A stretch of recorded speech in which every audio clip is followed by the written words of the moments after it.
शिक्षा शिक्षा और शिक्षा जो विषय सुना हमारे आदरणीय सर्वोच्च निर्देशक श्री श्यामलाल श्रोता जी ने, ये बहुत ही गंभीर विषय है और इस विषय को सुनने के लिए हम इनको बधाई देते हैं और अभिनंदन करते हैं कि सारे समाज को इकट्ठा करके ये एजुकेशन की लो इन्होंने जगाने का काम किया है। मैं इनका बहुत बहुत आभार व्यक्त करता हूँ और साथ ही आए हुए बुद्धिजीवी जो इनके काल के ऊपर यहाँ इकट्ठे हुए हैं और इस महत्वपूर्ण विषय पर हम गहन चिंतन विचार कर रहे हैं कि एजुकेशन का लक्ष्य क्या हो, एजुकेशन कैसे दी जाए और उसका लक्ष्य क्या हो। इस विषय पर हम यहाँ इकट्ठे हुए हैं, तो आप लोगों का भी कोटि कोटि नमन, अभिनंदन। तो साथियों, जैसा हमें एजुकेशन की जहाँ आज का जो मेन मुख्य एजेंडा है, विषय है education. Education is the root of change. एजुकेशन ही हमारी जो सामाजिक बुराइयां हैं दिखते हैं समाज के अंदर, वो सभी की सभी एजुकेशन से दूर हो सकती है, मेरा ऐसा मानना है।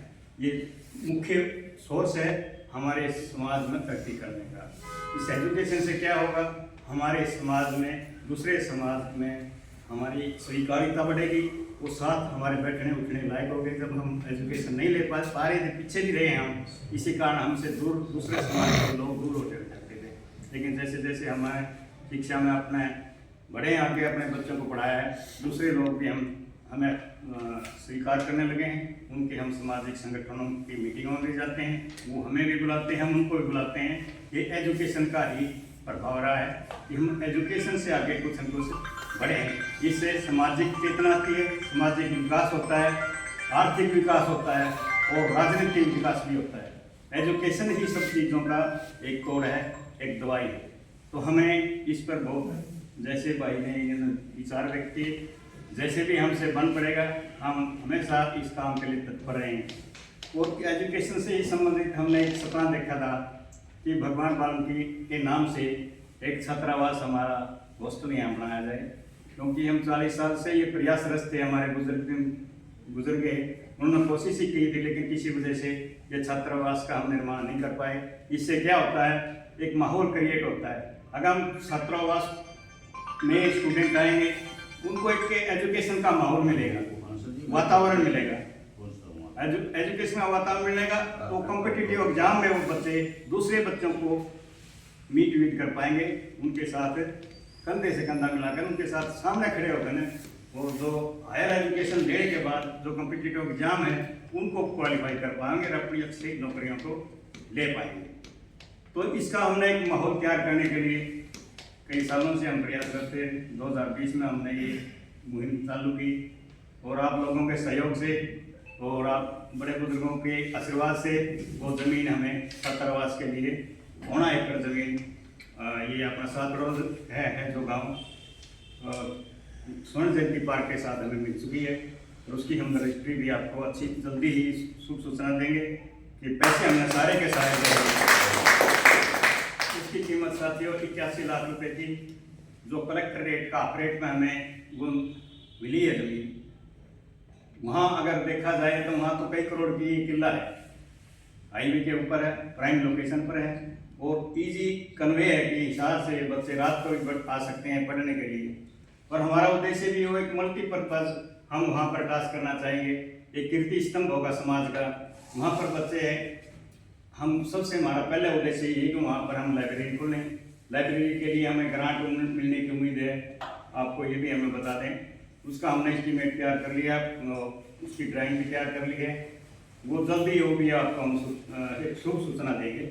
क्योंकि वो एजुकेशन के लिए हम वहाँ पर एकेडमी भी खोलेंगे और कॉम्पिटिटिव बच्चों के लिए तैयारी करवाने की कोशिश करेंगे। वो सब आप लोगों के सहयोग से होगा। बलबीर जी ने ठीक कहा कि हम भी एक एजुकेशन में रहे हैं, हम भी पढ़ा सकते हैं बच्चों को, लेकिन अब की एजुकेशन और इससे पहले की एजुकेशन में बहुत बड़ा फर्क है। आज नई टेक्नोलॉजी है, ऑनलाइन पेपर हो रहे हैं, ऑनलाइन ऑब्जेक्टिव टाइप पेपर आ रहे हैं, और जो हम एजुकेशन दें और जॉब ओरिएंटेड एजुकेशन हो, जिससे रोजगार पर, जिससे हमें रोजगार मिले। साथियों ने कहा कि हम BA कर लें, डिग्री MA कर लें, PhD कर लें, वो फिर भी घर बैठना तो क्या फायदा हो डिग्री का। वो एक सिर्फ खर्चे की रसीद है, जो डिग्रियां है ना, जो हमने एजुकेशन पर खर्च किया, उनकी रसीद मात्र रह जाएगी, नहीं रहेगी। तो हमारे साथी जो बुद्धिजीवी बलबीर जी ने भी बताया कि ये मैंने इनके लेख पढ़े हैं, वो ऐसी ऐसी बातें खोज कर लाते हैं जो हमारे IAS अधिकारी जो बैठे हैं ना, उनको भी ये जो समाज के साथ भेदभाव हो रहा है, डिस्क्रिमिनेशन हो रही है, एजुकेशन में भी, एडमिशन में भी और रिक्रूटमेंट में, तो ये बहुत ही अच्छी चीज़ों को मुहिम करते हैं। अपने लेटर पैड पर हरियाणा को क्या बना ये सर अपना वो समिति का नाम रखा है, लोग झूठ बहुत बोलते हैं जी, झूठ बहुत बोलते हैं।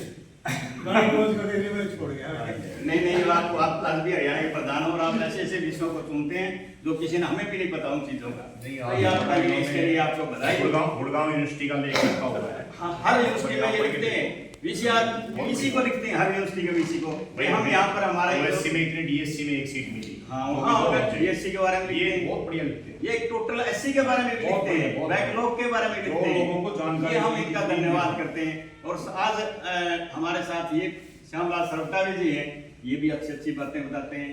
तो हम सभी आप साथियों का धन्यवाद करते हैं।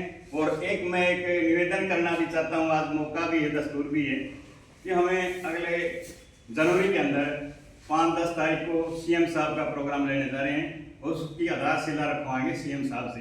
तो आपसे निवेदन साथी ज़्यादा से ज़्यादा अपने जनसंपर्क में जो भी साथी हैं, संस्थाएं हैं, वो ज़्यादा, क्योंकि हमने राजनीति नहीं करनी वहाँ पर।